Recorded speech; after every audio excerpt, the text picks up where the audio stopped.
Good morning, students. This is Dr. Pradeep Yadav. I am your data analytics teacher. So, in today's lecture, I am going to discuss normal distribution. So, this is the lecture number 8. जैसा कि हमने पहले भी पढ़ा हुआ है कि probability distribution को हमने दो कैटेगरी में डिवाइड किया था एंड पहला तो था आपका डिस्क्रीट डिस्ट्रीब्यूशन एंड सेकंड था आपका continuous distribution. So in the first part, in the discrete distribution, we have seen the binomial distribution. Now, today we will discuss the continuous distribution, and in this continuous distribution, we will discuss a normal distribution. Okay. So normal distribution आपका continuous distribution का part है. And why we are taking this continuous distribution, because in the continuous distribution, as we know that we will use the random variables. Okay. And जो random variables हैं वहाँ हमें float points मिलेंगे हमें. Okay, for an example, if I'm taking the data set of the weight, and मैंने आपको इससे पहले ही बताया था, जब मैं वेट की बात कर रहा हूँ तो फॉर एन एग्जांपल अगर मैं 50 से 70 केजी के बीच की वेट्स की बात करूँगा तो वहाँ मुझे कंटिन्यूस वेट्स मिलेंगे. ओके, कंटिन्यूस वैल्यूज मिलेंगी. So that's why this normal distribution is a part of continuous distribution. So let's start. So these are the different content. First is the probability distribution, second is types of the probability distribution, normal distribution, features of normal distributions, empirical rule, examples, exercise and references. Okay. Now, probability distribution की definition हम already कर चुके हैं कि probability distribution जो number of outcomes है, okay, जो हमारे आउटकम्स आ रहे हैं उनकी जो प्रोबेबिलिटी डिस्ट्रीब्यूशन की जो रेंज है वो 0 से 1 के बीच होती है. तो जितने हमारे आउटकम्स आएंगे तो वहाँ हम प्रोबेबिलिटी को चेक करेंगे कि इनकी प्रोबेबिलिटी क्या है अक्रेंस होने की. Okay. Then when the probability of occurrence is found to be zero, then an individual is sure that an event won't happen. ये चीज़ हम डिस्कस कर चुके हैं ऑलरेडी. जब हमारे पास पॉजिटिविटी ज़ीरो है तो जब हमारे ज़ीरो केस आता है हमारा, तो वहाँ पे फॉल्स है हमारी, मतलब ऑकरेंस होने की पॉसिबिलिटी, फेलियर है एक तरीके से. वन अपना है सक्सेस, ज़ीरो है अपना फेलियर. ओके. देन वन मतलब है कि 100% पॉसिबिलिटी है होने की. ओके. ज़ीरो का मतलब है बिल्कुल भी नहीं है पॉसिबिलिटी अकर होने की. ओके. एंड इनके बीच में वैल्यूज़ हमारी पूरी लाई करती है इस प्रोबेबिलिटी के अंदर. ये इंपॉर्टेंट पॉइंट है जो आपको याद रखना है हमेशा. Now in the types of probability distribution, we have seen the discrete distribution, that it is a statistical distribution that shows the probability of outcomes with finite values. So we have already discussed we discussed this binomial probability distribution. Okay. Now in this continuous distribution, today we will see the normal distribution. Okay, if a random variable is a continuous variable, then its probability distribution is called a continuous probability distribution. ठीक है. ये चीज़ हम discuss कर चुके हैं कि random जो variable है वो आपका आपका फ्लोट पॉइंट्स जो है उसमें आपका होना चाहिए, तो यहाँ वो कंटिन्यूस कहलाएगा. सो नॉर्मल डिस्ट्रीब्यूशन एंड का स्क्वायर डिस्ट्रीब्यूशन ये है ये कंटिन्यूस डिस्ट्रीब्यूशन का पार्ट है. नाउ इन नॉर्मल डिस्ट्रीब्यूशन, सो यहाँ से स्टार्ट करते हैं. Normal distribution a function that represents the distribution. Okay.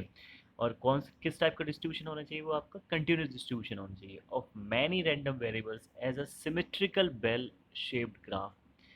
This is the important line, symmetrical bell shaped graph. Okay. ये यहाँ पे हम क्या कर रहे हैं, जो भी हमारे पास डिस्ट्रीब्यूशन है, जो भी वैल्यूज़ हैं, और किस टाइप की वैल्यूज़ हैं, कंटिन्यूस वैल्यूज़ हैं. ओके. जो कंटिन्यूस वैल्यूज़ हैं उनका जो डिस्ट्रीब्यूशन है वो हम किसी फंक्शन से रिप्रेजेंट कर रहे हैं. ओके. तो ये आपका नॉर्मल डिस्ट्रीब्यूशन कहलाएगा. और यहाँ जो हमें शेप मिलता है वो बेल शेप्ड मिलता है, बेल शेप्ड ग्राफ आता है, ऊपर तक जाता है पीक तक, फिर नीचे आता है। Okay, then it is the arrangement of a data set in which the peak is always in the middle and the curve is always symmetrical। मतलब पीक तक पहुंचेंगे, जो आधा हिस्सा है वो पहले वाले पार्ट के जस्ट सिमिलर रहेगा। ओके, तो इसलिए इसको सिमिट्रिकल भी बोलते हैं। तो नीचे से हम ऊपर तक पहुंचते हैं पीक तक, जो पीक रहता है उसको हम मीन बोलते हैं यहाँ पे। देन ऊपर से नीचे आते हैं तो हमारा जो आधा हिस्सा है लेफ्ट हैंड साइड वाला वो राइट हैंड साइड के सिमिलर रहेगा। तो इसलिए हम इसे क्या बोलते हैं, bell shaped graph, symmetrical bell shaped graph, क्योंकि सेम है, सिमिलर है। So normal distribution are defined by two parameters. First one is the mean and second is the standard deviation. तो यहाँ दो जो सबसे इम्पोर्टेंट पैरामीटर्स हैं वो है मीन एंड दूसरा है स्टैंडर्ड डेविएशन। ओके, तो मीन मैंने आपको बताया भी था कि मीन हमारा मेजर ऑफ सेंट्रल टेंडेंसी का पार्ट है, जहाँ हम mean median mode find out कर रहे थे। एंड मीन आपका बताता है कि हमारा सेंटर क्या है, जो भी मेरा डेटा डेटा सेट है उस डेटा सेट का मेन सेंटर क्या है। वेयर एज स्टैंडर्ड डेविएशन क्या था, स्टैंडर्ड डेविएशन हमारा मेजर ऑफ वेरिएबिलिटी का पार्ट था।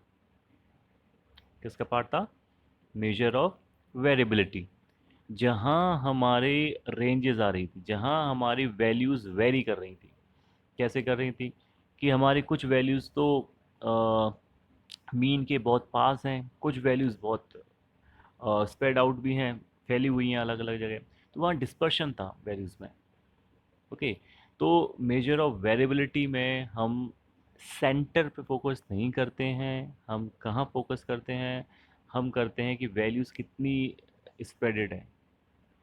ओके, तो यहाँ स्टैंडर्ड डेविएशन है, मैंने आपको पहले भी बताया था कि अगर आपका लो स्टैंडर्ड डेविएशन है तो उसका मतलब क्या है, अगर आपका हाई स्टैंडर्ड डेविएशन है तो उसका क्या मतलब है।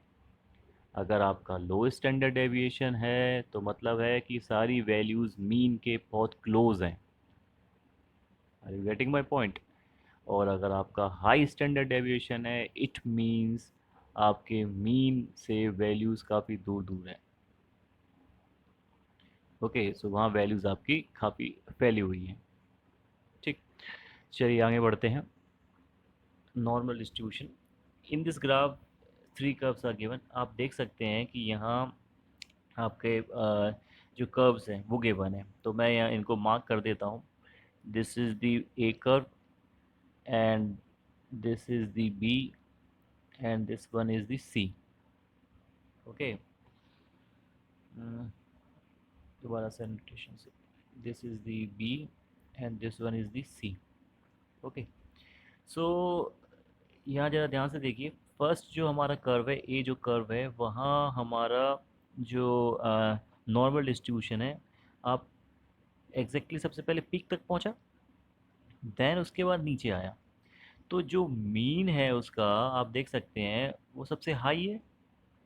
ठीक है, यहाँ आपका पीक है, मैं यहाँ मीन हाई नहीं है, लेकिन थोड़ा सा ध्यान दीजिए, यहाँ जो इसके जो बीच का सेंटर पीक है वो हाई दिखाया जा रहा है।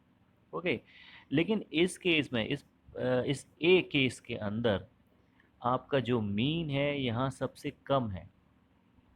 ओके, क्योंकि आप देख सकते हैं ये जो आपकी एक्स एक्सिस जा रही है पूरी, this is your X axis.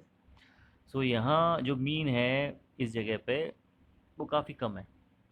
Okay, और ये आपका जो ग्राफ है, जो बेल शेप ग्राफ है, दिस इज़ योर ग्राफ, वो आपका दोनों तरीके से, इस मीन के आधा इस तरफ लेफ्ट हैंड साइड में एंड इस मीन के राइट हैंड साइड में, दोनों सिमेट्रिकल है। तो वैल्यूज़ इसी के अंदर लाई कर रही हैं। ओके, तो यहाँ आप देख सकते हो, if you have a low standard deviation your data points tends to be close to the mean. तो यहाँ स्टैंडर्ड डेविएशन हमारा क्या है, लो है। स्टैंडर्ड डेविएशन क्या है, लो स्टैंडर्ड डेविएशन है। वेयरएज जब हम बात करते हैं बी केस के अंदर, बी केस के अंदर आपका मीन ज़्यादा है। आपका मीन क्या है, आपका मीन इंक्रीज़ हो गया है यहाँ इस केस में। ओके, और यहाँ स्टैंडर्ड डेविएशन फर्स्ट केस के कंपैरिजन में ज़्यादा है स्टैंडर्ड डेविएशन। ओके, तो आप देख सकते हैं कि जो आपका मीन है यहाँ पे आपका थोड़ा इंक्रीज़ हुआ है, लेकिन आपका स्टैंडर्ड डेविएशन आपका ज़्यादा इंक्रीज़ हो रहा है इस केस में, बी केस में। थर्ड केस में आपका जो स्टैंडर्ड डेविएशन है वो बहुत ज़्यादा इंक्रीज़ हुआ है, ठीक है, और इसका पीक बहुत कम है। किस केस में? केस नंबर 3 के अंदर। ओके, तो यहाँ अगर केस सी और केस में जो 3 है हमारा, इस केस में आप देख सकते हैं स्टैंडर्ड डेविएशन काफ़ी ज़्यादा है। स्टैंडर्ड डेविएशन काफ़ी ज़्यादा है, क्यों? क्योंकि यहाँ वैल्यूज़ स्कैटर्ड है। यहाँ वैल्यूज़, फॉर एन एग्जांपल मैं आपको एक एग्जांपल देता हूँ कि अगर यहाँ इस ए केस के अंदर मेरे पास 1 2 3 4 4 वैल्यूज़ हैं। ओके, जब मैं इन 4 वैल्यूज़ का पूरा मीन निकालूंगा तो मैं क्या करूँगा, इन सबको ऐड करूँगा और divided by total number of values करूँगा, तो क्या आएगा? मीन बहुत कम आएगा। ओके, बिकॉज वैल्यूज़ में जैसे समझ लीजिए कुछ आपका 3 आया या 2 आया mean, for an example 3 mean आया, तो 1 2 एंड 4 एंड 5 ये उसके पास पास है 3 के। ओके, तो यहाँ आपका स्टैंडर्ड डेविएशन बहुत कम आएगा। ओके, सो लेकिन यहाँ मीन भी आपका क्या है? बहुत कम है, क्योंकि सारी वैल्यूज़ क्या हैं? क्लोज हैं। ओके, अब सेकंड केस में देखिए आपका स्टैंडर्ड, आपका मीन थोड़ा सा इंक्रीज हुआ। मीन इंक्रीज हुआ मतलब आपकी जो वैल्यूज़ हैं, अब वो वैल्यूज़ आपकी फॉर एन एग्जांपल 10 20 30 40 इस तरीके से आप वैल्यूज़ ले रहे हैं। तो आप जब इनका पूरा सम करेंगे divided by total number of values करेंगे तब आपका मीन आएगा। तो मीन पहले वाले केस से ज़्यादा हुआ कि नहीं हुआ? ऑब्वियसली वैल्यूज़ बढ़ी हमारी, क्योंकि वैल्यूज़ के बीच में जो रेंज है वो भी बढ़ी। ओके, तो यहाँ आपका जो मीन है वो भी इंक्रीज होगा और आपका स्टैंडर्ड डेविएशन क्या होगा? वो भी इंक्रीज होगा। ओके, तो वैल्यूज़ क्या है? स्प्रेड आउट हो रही हैं। हाई स्टैंडर्ड डेविएशन मतलब वैल्यूज़ दूर दूर जा रही हैं। कहाँ से? मीन से दूर दूर जा रही हैं। ओके, एंड थर्ड केस में आप देख सकते हैं, समझ लीजिए थर्ड केस में मैंने लिया 100 200 300 एंड 400। तो इस केस में देखिए, समझ लीजिए मीन आया मेरा 150 के समथिंग आया कुछ मीन। तो आपका कहाँ से स्टार्ट हुआ आपका? 100 200 300 400, तो कहाँ तक अपना वेरी करेगा पूरा। और इस केस में आपके पास जो स्टैंडर्ड डेविएशन है वो सबसे ज़्यादा आएगा। ओके, सो वैल्यूज़ मीन से काफ़ी दूर हैं हाई स्टैंडर्ड डेविएशन के केस में। So these are the some important points. If you have low standard deviation, your data points tends to be close to the mean. बिल्कुल सही बात है। A high standard deviation means that your data points are spread out over a wide range. तो ये कुछ important points हैं जो कि आपको याद रखना है। इस ग्राफ में देख सकते हैं, जैसे मैंने आपको पहले एग्जांपल बता दिया, the left most distribution has mean 1 and standard deviation 0.5। Okay, तो यहाँ आपका स्टैंडर्ड डेविएशन कितना आएगा? 0.5 आएगा। एंड सेकंड में the middle most distribution has mean 5 and standard deviation equal to 2। तो हमने जैसा कि पहले डिस्कस किया हुआ है कि जो फर्स्ट वाला जो है हमारे पास, उसमें जो ग्राफ है तो वहाँ आप देख सकते हैं कि यहाँ वैल्यूज़ काफ़ी पास पास में हैं। ओके, तो इसलिए हमारा मीन क्या रहेगा? बहुत कम रहेगा। एंड स्टैंडर्ड डेविएशन भी आपका क्या रहेगा? बहुत कम रहेगा। बट सेकंड केस में तो आप देख सकते हैं कि यहाँ पे जो हमारी वैल्यूज़ हैं वो धीरे धीरे स्कैटर्ड हो रही हैं। सो इस सेकंड केस में जो हमारे पास वैल्यूज़ जो मीन है वो हमारा मीन इंक्रीज़ हो रहा है एंड स्टैंडर्ड डेविएशन भी आपका क्या हो रहा है? इंक्रीज़ हो रहा है। ओके, क्योंकि वैल्यूज़ क्या हैं? स्प्रेड हो रही हैं। Are you getting my point? Values क्या हो रही हैं? स्प्रेड। जैसे इस केस में आप देख सकते हैं यहाँ जो आपकी वैल्यूज़ हैं, इस तरीके से वैल्यूज़ हैं आपकी, वो स्प्रेड हो रही हैं। नाउ थर्ड जो हमारा पार्ट है उसमें आप देख सकते हैं कि the third distribution has mean 15 and the standard deviation हमारा कितना है? 5 है। तो इस केस में आप देख सकते हैं कि मीन और बड़ा, हमारी जो वैल्यूज़ थी वो आपकी और इंक्रीज़ हुई हैं एंड स्टैंडर्ड डेविएशन भी इंक्रीज़ हुआ है। ओके, सो एक एग्जांपल ले लेते हैं। जैसे इस फर्स्ट पार्ट में मैं कुछ वैल्यूज़ दे रहा था, 1 2 3, ठीक है, and 2 3 4, these are the different values. तो हम जब मैं मीन निकालूंगा इन सब का तो कितना निकलेगा? 4 3 7 8 9 10, तो अप्रोक्सीमेट 5 मेरा मीन निकलेगा। ओके, तो आप देख सकते हैं कि इस तरीके से जो भी आपकी जो वैल्यूज़ हैं उसमें मीन आपका कम है। ओके, सो अगर मैं इसकी बात करूँ इस सेकंड वाले कर्व की, तो यहाँ आपका समझ लीजिए कितना आया, थ्री से स्टार्ट हो रहा है, 3 4 5 6 7 10 तक, मान लीजिए मेरा 10 तक जो वैल्यूज़ थी वो यहाँ गई। तो अब इस केस में जो आपका मीन है वो इंक्रीज़ होगा कि नहीं होगा? ऑब्वियसली, क्योंकि आपकी जो वैल्यूज़ हैं वो काफ़ी स्प्रेड हो रही हैं। अगर वैल्यूज़ स्प्रेड होंगी और तो आपका जो मीन है वो भी इंक्रीज़ होगा, और इस केस में आपका स्टैंडर्ड डेविएशन भी इंक्रीज़ होगा। क्योंकि मीन जो स्टैंडर्ड डेविएशन आपका जो इंक्रीज़ हो रहा है उसमें मैंने आपको पहले बताया हुआ है कि अगर स्टैंडर्ड डेविएशन आपका इंक्रीज़ होता है तो उस केस में आपकी वैल्यूज़ जो है मीन से काफ़ी दूर दूर स्प्रेड हो रही होती है। ओके, जो मीन के अगर वैल्यूज़ पास हैं वहाँ आपका स्टैंडर्ड डेविएशन क्या रहेगा, लो रहेगा। एंड थर्ड केस में तो आप बिल्कुल देख ही सकते हैं कि यहाँ काफ़ी वेरिएबिलिटी है, आपकी जो वैल्यूज़ हैं काफ़ी डिस्पर्स्ड हैं, बहुत दूर दूर तक हैं। तो इस केस में स्टैंडर्ड डेविएशन आपका ज़्यादा आएगा, जैसे कि 5 आ रहा है यहाँ पे, एंड मीन कितना है आपका 15 आ रहा है। Okay, so in this normal distribution we have another formula. यहाँ हमने जो फार्मूला यूज़ किया है, इस फार्मूला को हम यूज़ करते हैं जब हम नंबर ऑफ़ ऑब्जर्वेशंस हमारे पास गिवन रहती हैं। एंड यहाँ आप देख सकते हैं कि हमारे पास म्यू जो है मीन है, स्टैंडर्ड डेविएशन है, ई बेस ऑफ नेचुरल लॉगरिथम है, एक्स है normal random variable. Okay, so यहाँ जो हमारा फॉर्मूला आएगा नॉर्मल डिस्ट्रीब्यूशन का वो आएगा 1 divided by standard deviation root of 2 pi and multiply by e of minus x minus mean the power whole square divided by 2 standard deviation square.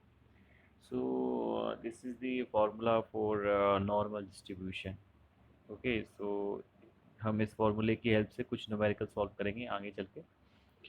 Now इसके अलावा एक फार्मूला और होता है जो हमारा स्टैंडर्ड नॉर्मल डिस्ट्रीब्यूशन के लिए यूज़ होता है। ओके, किसके लिए यूज़ होता है? स्टैंडर्ड नॉर्मल डिस्ट्रीब्यूशन के लिए। यहाँ the standard formula for normal distribution with the help of Z score formula. तो यहाँ हम एक टर्म यूज़ कर रहे हैं Z score formula, and by using this Z score formula हम क्या करेंगे, हम नॉर्मल डिस्ट्रीब्यूशन फाइंड आउट करेंगे। Okay, so it is required to calculate the Z score for an observation normal distribution formula Z equal to x minus mu divided by standard. तो यहाँ basically हम इन चीज़ों पर ज़रा ध्यान दीजिए। एक्स आपका क्या रहेगा, आपका रहेगा रैंडम वेरिएबल, ठीक, और आपका म्यू क्या रहेगा, मीन। देन माइनस कर देंगे म्यू मीन को कहाँ से, एक्स में से। Then you will get the value, and उस वैल्यू को आप किससे डिवाइड करेंगे, जो स्टैंडर्ड डेविएशन आएगा। ओके, एक्चुअली इसको स्टैंडर्ड नॉर्मल डिस्ट्रीब्यूशन इसलिए बोला जाता है क्योंकि यहाँ हम ऑब्जर्वेशन में इस फॉर्मूले को हम यूज़ नहीं कर रहे हैं, हम क्या है एक स्टैंडर्ड मान रहे हैं। फॉर एन एग्जांपल मैं एक ग्राफ से आपको समझाता हूँ कि ये मेरे पास ज़ीरो वैल्यू है और इस तरीके से कर्व आ रहा है। ओके, तो यहाँ आप देख सकते हो कि ये जो आपका मीन है, this is your mu, this is your mu, ये आपका मीन है। ओके, तो यहाँ मैंने एक स्टैंडर्ड ले लिया, क्या ले लिया, एक स्टैंडर्ड ले लिया। और हम सभी लोग जानते हैं कि ये पूरा जो कर्व है, ये जो आपका यहाँ से स्टार्ट हो रहा है यहाँ तक जा रहा है, इसके अंदर का जो पूरा एरिया है ये, इसको हम वन वन मानते हैं, ये टोटल एरिया को हम वन कंसिडर करते हैं। ओके, एंड जो आपकी रैंडम वैल्यूज़ हैं वो रैंडम वैल्यूज़ कहीं पे भी लाई कर सकती हैं। फॉर एन एग्जांपल यहाँ आपकी एक रैंडम वैल्यू है एक्स, आपकी यहाँ पे भी वो रैंडम वैल्यू आ सकती है, एक्स आ सकती है। ओके, सो हम जो निकालेंगे formula z equal to x minus mu divided by this standard deviation. So इस तरीके से हम यहाँ कैलकुलेट करेंगे नॉर्मल डिस्ट्रीब्यूशन को, एंड इसका हम एक एग्जांपल भी देखेंगे आगे चल के।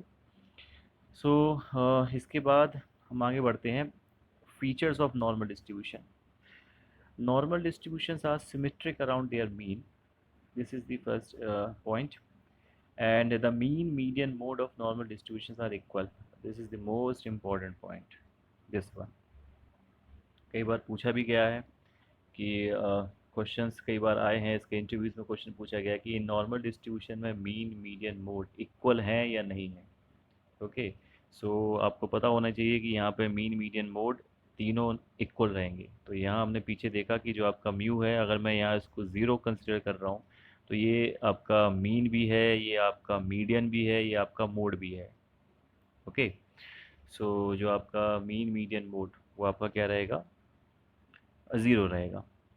Now the area under the normal curve is equal to 1.0। तो जैसा हमने डिस्कस किया कि हमारा जो एरिया है वो पूरा, मैं उसको क्या कंसिडर कर रहा हूँ कि ये वन है, एक वन यूनिटी है। ओके, सो वन यूनिट हम उसको कंसिडर करते हैं। Now normal distribution are denser in the centre and less denser in the tales.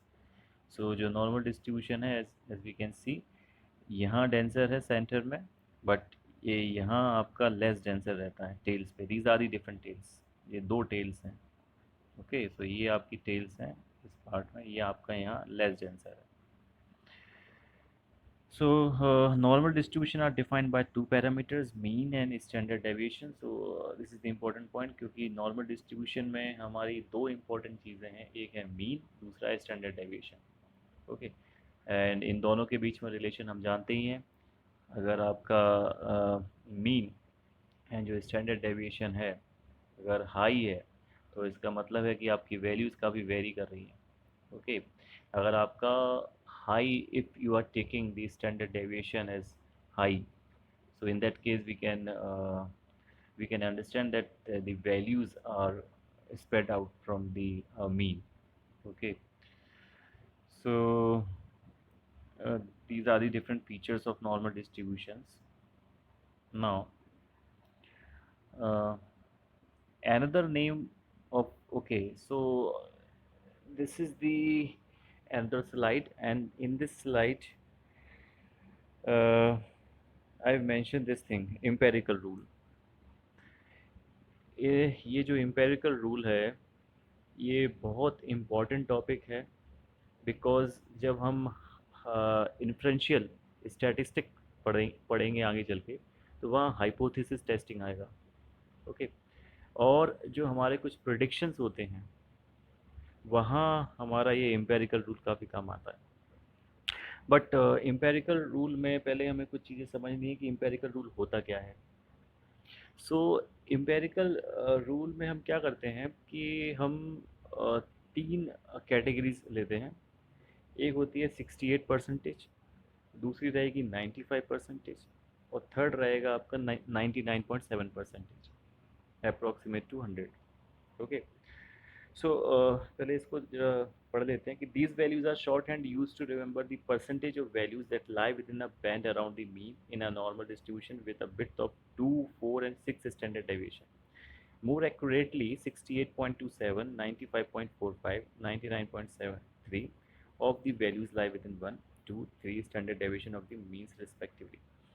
Actually क्या है कि जब मैं कुछ आपको नॉर्मल डिस्ट्रीब्यूशंस जो मैं आपको बता रहा था बाय यूजिंग द कर्व, तो हम मीन तो फाइंड आउट करते हैं, जो सबसे पीक पे रहता है आपका मीन रहता है। तो हम ये इस एम्पेरिकल रूल से हम ये फाइंड आउट करने की कोशिश करते हैं कि जो हमारी वैल्यूज़ हैं, ओके, वो हमारे उस एरिया में कितनी लाई कर रही हैं। ओके, यहाँ एम्पेरिकल रूल में मैं तीन कैटेगरी लेता हूँ। आप देख सकते हैं एग्जांपल में, यहाँ मैंने तीन कैटेगरीज लिया। तो समझ लीजिए 68% है, मैंने कुछ जो बीच का सेंटर है वहाँ मैंने हाफ लिया है लेफ़्ट और हाफ लिया है इधर की साइड राइट। तो ये मेरे दो सिमेट्रिक आपके व्यू हैं। तो इधर लेफ़्ट में कुछ वैल्यूज़ हैं जो कि 34.1%, आप देख सकते हैं इस ग्राफ के थ्रू, यहाँ 34.1। तो ये these are the different values जो कि इतना एरिया कवर कर रही हैं। ओके, तो इस मीन से लेफ्ट में 34% जो एरिया है वो सारी वैल्यूज़ कवर कर रही हैं। सिमिलरली इस मीन से राइट हैंड साइड में 34 पॉइंट समथिंग जो परसेंटेज वैल्यूज़ हैं वो इधर कवर कर रही हैं। तो हम यहाँ देख सकते हैं कि मैंने इसको तीन कैटेगरी में लिया, तो 68% जो आ रहा है, तो 68 जो आपके परसेंटेज वैल्यूज़ हैं वो हमारे इस एरिया के अंदर है, इस एरिया के अंदर। ओके, तो 68% की जब हम बात करें तो अब ये जरा देखिए, अगर जो हमारा म्यू है, सेंटर में म्यू है, तो लेफ्ट हैंड साइड में हम क्या लिख रहे हैं यहाँ, mu minus standard deviation, and right hand side में क्या आ रहा है, mu plus standard deviation, single standard deviation. वैसे तो है एक ही स्टैंडर्ड डेविएशन, बट मैंने उसको लेफ्ट एंड राइट के हिसाब से मैंने बोल दिया है कि mu minus standard deviation and mu plus standard deviation. तो ये जो 68 परसेंटेज वैल्यूज़ हैं वो हमारी एक स्टैंडर्ड डेविएशन के अंदर कवर हो रही हैं। ओके, बट बात करें अगर लेफ्ट में, तो लेफ्ट में भी हमारा एक आ रहा है, राइट में भी हमारा एक अलग आ रहा है।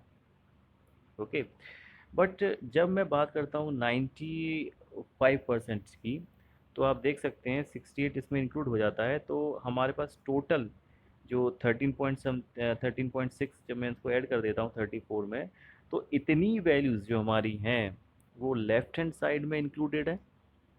ओके, एंड इतनी ही वैल्यू हमारी राइट हैंड साइड में है। ओके, तो ये जो वैल्यूज़ हैं हमारी, ये किसके बीच लाई कर रही है, mu minus two standard deviation, mu minus two standard deviation. ये जो दो स्टैंडर्ड डेविएशन है ये लेफ्ट हैंड साइड वाले हैं, थोड़ा ध्यान दीजिएगा, ये किस तरफ वाले हैं, लेफ्ट हैंड साइड वाले। एंड राइट हैंड साइड में कितना है, mu plus two standard deviation. क्यों, क्योंकि पहला वाला तो स्टैंडर्ड डेविएशन, लेकिन ये राइट हैंड साइड वाला स्टैंडर्ड डेविएशन। ओके, ऐसे ही सिमिलरली 99.7 जो परसेंटेज है, उस केस में हमारी सारी जो वैल्यूज़ हैं वो डिवाइड कर दिए मैंने कि half values left hand side जाएंगी और half values right hand side जाएंगी। ओके, सो ये तीन कैटेगरीज हमें मिली, this one and this one. तो देख सकते हैं आप कि एक तरीके से मैं तीन स्टैंडर्ड डेविएशन की बात कर रहा हूँ यहाँ पे। ठीक, तो अंदर वाले में वन स्टैंडर्ड डेविएशन, उसके बाहर वाला टू स्टैंडर्ड डेविएशन, एंड सबसे आउटर वाला थर्ड स्टैंडर्ड डेविएशन, तीसरा स्टैंडर्ड डेविएशन। ओके, बट अगर मैं लेफ्ट हैंड साइड की बात करूँ, सिंपल सा लूँ कि मैं मीन से, तो मैं उस केस में इधर भी एक, दो, तीन इधर आ जाएंगे, and left right hand side में हमारा कितना जाएगा, 1 2 3। तो टोटल हम जब बात करें उसको कि 68 या 95 और 99%, तो वो कितने स्टैंडर्ड्स हैं, तो वहाँ हम बोल सकते हैं इसको कि वो वन स्टैंडर्ड के अंदर आ रहा है या टू स्टैंडर्ड के आ रहा है। लेकिन बेसिकली जो मेन हम देखें, फोकस करें, वो आपके तीन ही स्टैंडर्ड डेविएशन आएंगे, 1 2 एंड 3। ओके, बट अगर मैं left hand side and right hand side को लेके करूँ ना, तो वो आपको बताएगा कि लेफ्ट हैंड साइड में एक स्टैंडर्ड डेविएशन है, लेफ्ट।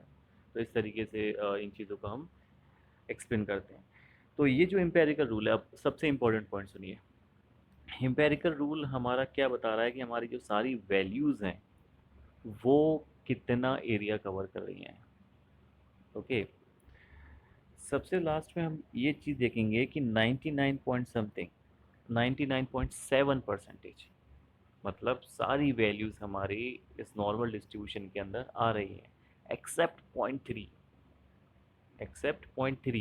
ये पॉइंट थ्री क्या है, ये पॉइंट थ्री हमारे आउटलायर्स हैं। क्या हैं, आउटलायर्स। जो कुछ डेटा होता है बहुत मामूली सा, बहुत कम डेटा रहता है जो कि या तो बाउंड्री पे रहता है या बाउंड्री के बाहर रहता है। ओके, उन्हें हम आउटलायर्स बोलते हैं। तो इसलिए ये 100% यहाँ नहीं आ रहा है, लेकिन अप्रॉक्सीमेट टू 100% ही है। तो ये चीज़ें इम्पोर्टेंट हैं, आपको याद रखनी है। So this is the empirical rule. So empirical rule में हमने तीन कैटेगरी ली थी, 68%, 95% एंड 99.7%। ओके, सो ये हमारी जो वैल्यूज़ हैं about the mean, one standard deviation है, एंड फ्रॉम द मीन हमारा second standard deviation, and then third standard deviation में हमारे सारी वैल्यूज़ 99.7 कवर हो रही हैं। ओके, इसको हम, दूसरा नाम है इसका द थ्री सिग्मा रूल भी बोलते हैं, the three sigma rule of thumb expression. ये कन्वेंशनल ह्यूरिस्टिक का मेथड है। तो the three sigma rule of thumb expression, that nearly all values taken to lie within three standard deviation of the mean, and thus it is empirically useful to create 99.7 probability. सो ये मैंने आपको बता ही दिया है कि जो थ्री सिग्मा रूल जो हम यूज़ कर रहे हैं इसका इम्पेरिकल को बोल सकते हैं, इसका दूसरा नाम है। सो ये क्या बताता है कि हमारे जो सारी वैल्यूज़ हैं वो किसके तीनों स्टैंडर्ड डेविएशन के अंदर लाई कर रही हैं। Okay, so this is the empirical rule. This is the most important part. Now after this I've given you the exercise, and in the exercise I've given you a question. The heights of the curves are normally distributed with mean 140 centimeter and the standard deviation is 7 centimeter. Find the probability that a randomly selected girl has a height greater than 145 centimetre. तो जैसा यहाँ जो given है आप देख सकते हैं, but ये आपको करना है, बट थोड़ी हिंट मैं आपको दे देता हूँ कि यहाँ जो height of the girls are normally distributed the mean आपको गिवन है। तो मीन की जब हम बात करते हैं तो मीन आपका कितना है, 140। Okay, and just wait a minute, this is your mean 140। okay, and with a mean and standard deviation 7 centimeter, तो standard deviation आपका है 7 centimeter। find the probability that a randomly selected girl has a height greater than 145 centimeter। तो यह randomly जो हमने variable लिया है वो कितना है, 145 लिया है। ओके, तो रैंडमली हम क्या जो वैल्यू ले रहे हैं, हम यहाँ कहीं ले रहे हैं कुछ एक्स, एक्स हमारा रैंडम वेरिएबल है। तो ये कितना रहेगा, ये हमारा रहेगा 145। ओके, सो अब आपको ये मैंने थोड़ी सी हिंट दी है, इसके बाद आपको ये न्यूमेरिकल सॉल्व करना है। सो this is from my side, and these are the references from where I've taken the contents and I've taken the help. So this is from my side, and जो आने वाले वीडियोस हैं उसमें हम कुछ और एग्जांपल्स डिस्कस करेंगे, and उसके बाद हम स्टार्ट करेंगे inferential statistic. So normal distribution and binomial distribution, ये दो बहुत इंपॉर्टेंट टॉपिक हैं, एंड डेटा साइंस के अंदर इनका काफ़ी यूज़ है, एंड इससे हम काफ़ी कुछ फाइंड आउट कर सकते हैं कि जो भी पॉसिबिलिटीज़ हैं, ओके, जो भी हमारा प्रिडिक्शन है वो क्या हो सकता है। Okay, so this is from my side. Thank you, thank you very much.